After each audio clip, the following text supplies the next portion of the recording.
Magandang araw. Paano ba natin papalitan ng aircon filter ang Toyota Hiace Commuter or GL Grandia? Okay, una buksan natin to at hilain lang ito sa taas niya. Ayan. Sa kabila rin.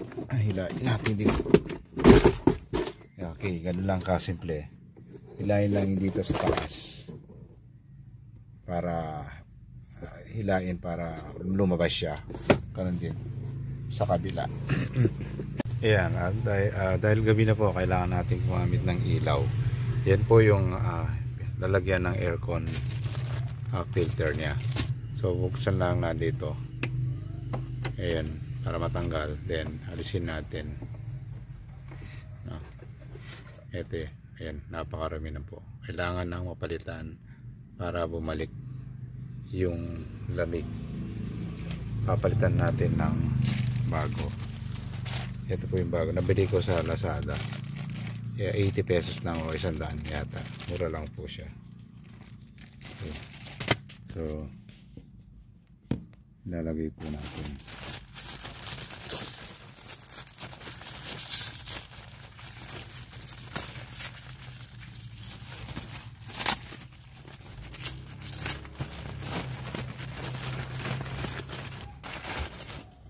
Okay, punasan mo po na para maalis yung alikabok.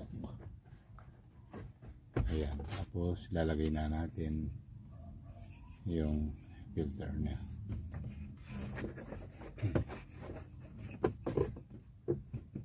Kahit baliktad, pwede naman po yan, no? Basta kung pumasok siya.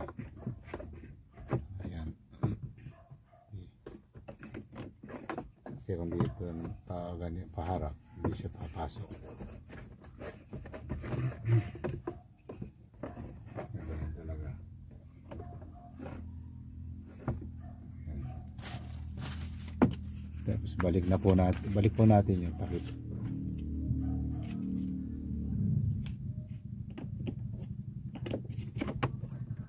Ayan, tapos na. So, napakadali at napakabilis. Hanggang dyan lang po. Babu.